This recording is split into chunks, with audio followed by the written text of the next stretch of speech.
Hey guys, I'm back with my third flashcard video.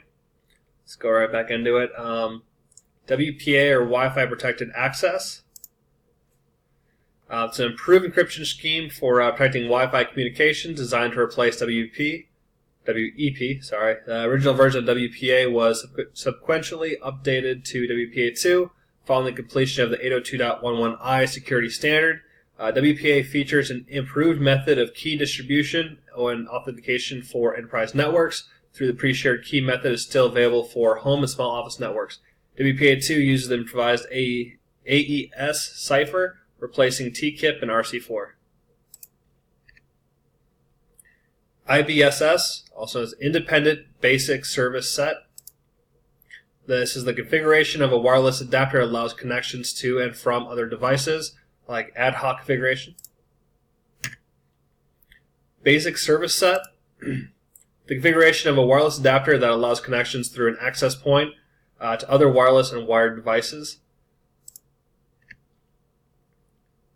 Parabolic antenna, a directional antenna focused on a specific point that uses a dish or grid shape. Yagi antenna, I think that's pronounced. A directional antenna focused on a specific point that looks like a bar with fins. Kind of see those old school ones, yeah. Wireless bridge. A point-to-point connection often created by directional antennas.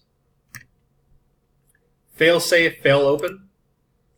An electronic lock requires a power source. If the power source fails, a lock can fail in one of two ways: remain locked and unlockable, or open. You remember like that one movie, Die Hard, second one? It's the one with the Nagasaki building. Basically that safe that basically had one of these on there where if the power got shut down, it automatically would stay locked. Pretty cool. Hardware lock. Security feature physically secures devices from theft, include cable ties such as padlocks. Some systems also feature lockable faceplates, preventing access to the power switch and removable drivers. HVAC, it's heating, ventilation, air conditioning. This is the building control system that maintains an optimum working environment for different parts of the building. For general office areas, this basically means heating and cooling. For other areas, different aspects of climate control, such as humidity, may be important, like for the server rooms. Man trap.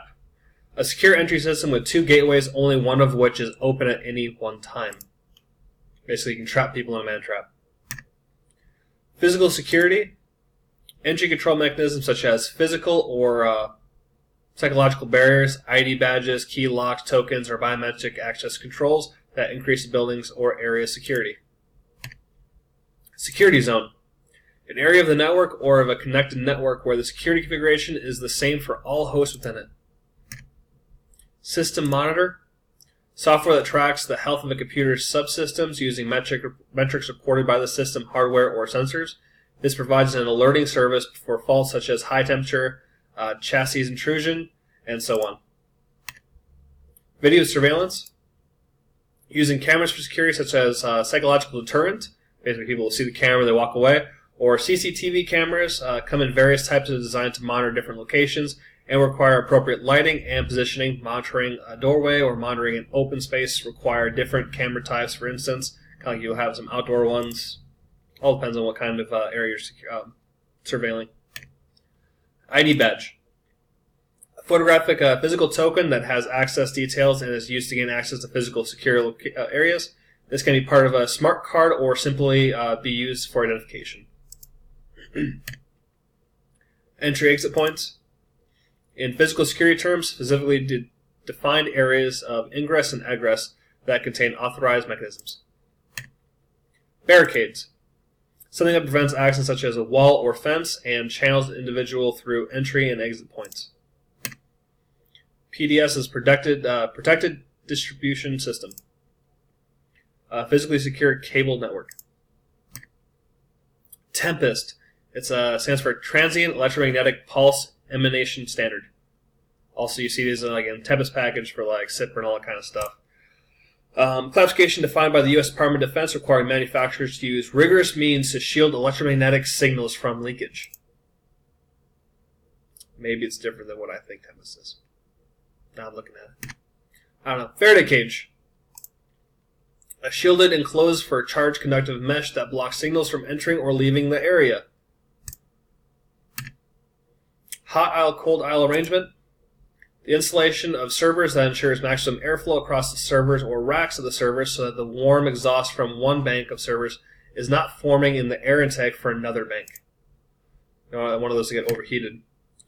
Halon. A gas-based fire extinguisher system that has the advantage of not short-circuiting electrical systems and leaving no residue. The use of halon has been banned in most countries due to environmentally damaging effects, though. Clean agent.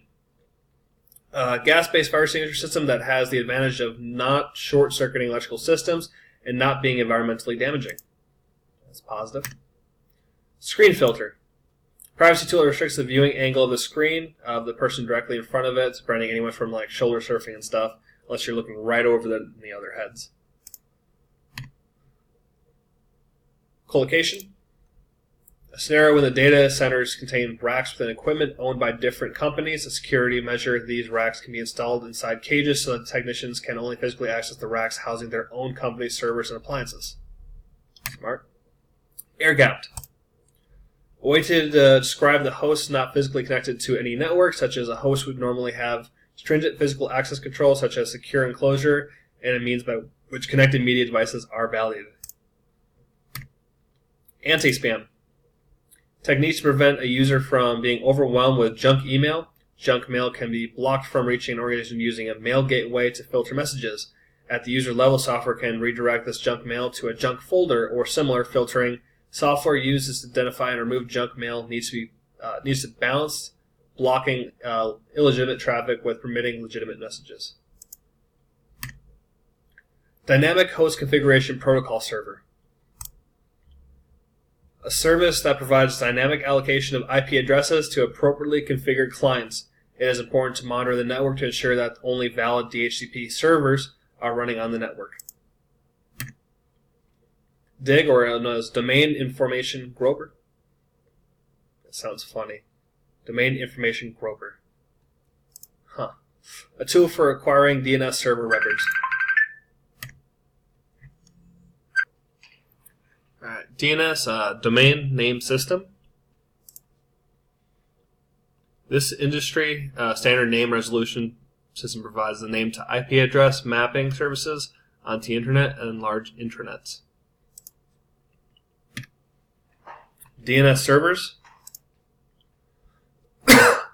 These servers are used to map human-readable resource names to numerical IP addresses.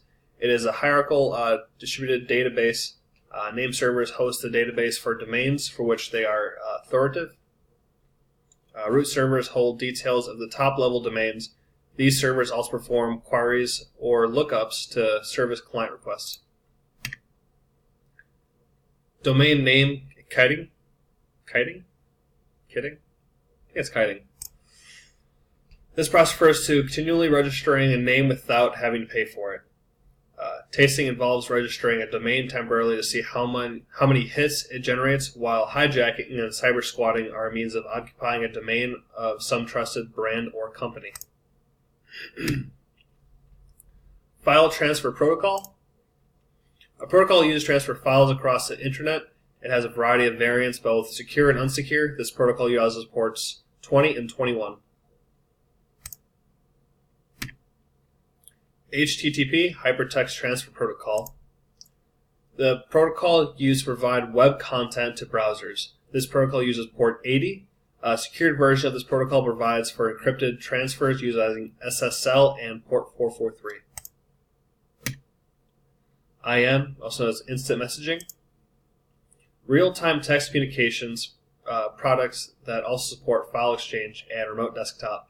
Like email communications are generally unencrypted and unauthenticated.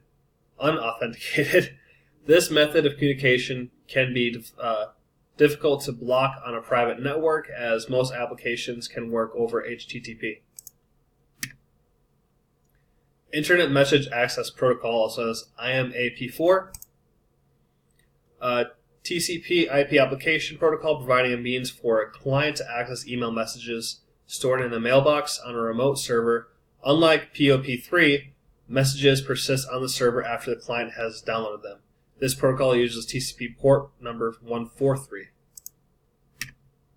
Java, a programming language used to create web server applications, J2EE, and client-side applications. P2P is a peer-to-peer, a file-sharing network where data is distributed around the clients that use the network. Apart from consuming bandwidth and disk space, these sites are associated with hosting malware and illegal material.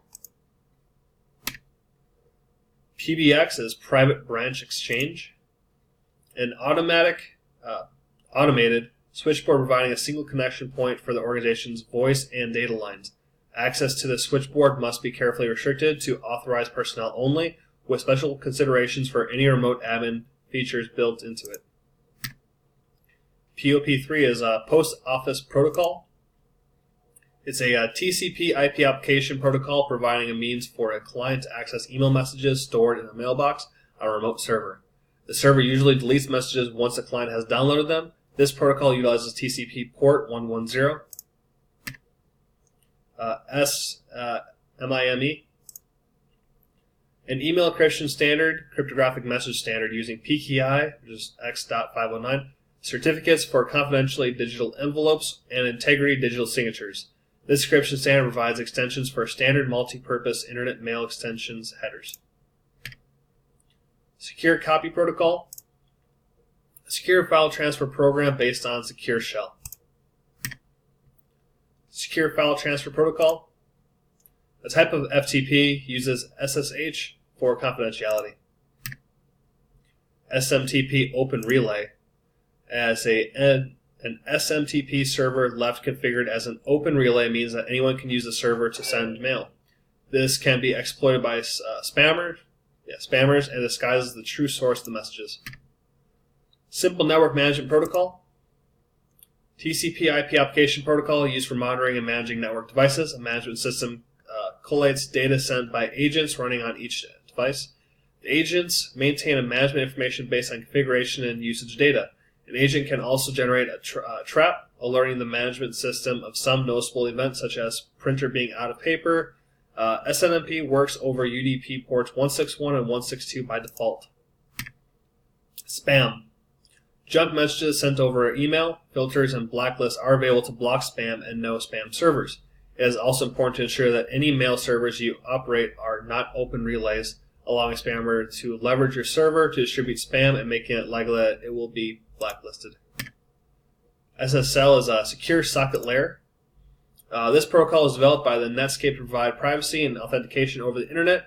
It is an application independent working at the Layer 5 session and can be used with a variety of protocols such as HTTP or FTP. The client and the server set up a secure connection through PKI certificates. The protocol is now being developed as transport layer security also in TLS. TFTP is a trivial file transfer protocol, a simplified form of FTP supporting only file copying. FTP can also enumerate directory contents, create directories, remove files and directories, and so on. This protocol works over UDP port 69. VoIP, also known as Voice over Internet Protocol. Internet telephony that carries voice traffic over data networks. A network carrying both voice and data is said to be coverage. Web Security Gateway, an appliance or proxy server that mediates client connections with the internet by filtering spam and malware and enforcing access restrictions on types of sites visited, time spent, and bandwidth consumed. Web server. These servers host websites which consist of static HTML pages or front-end applications or for databases. These servers are populated targets for attacks, particularly denial of service, spoofing, and software exploits. Many companies use hosted servers, but if not, these servers should be located in a demilitarized zone. These servers are also commonly used for intranet services, especially on Microsoft networks. IPsec, a Layer 3 protocol suite providing security for TCP IP. It can be used in two modes: transport, where only the data payload is encrypted, and tunnel, where the entire IP packet is encrypted and a new IP header added. This protocol suite can be provided confidentiality and integrity. Yeah, I've read that part too much.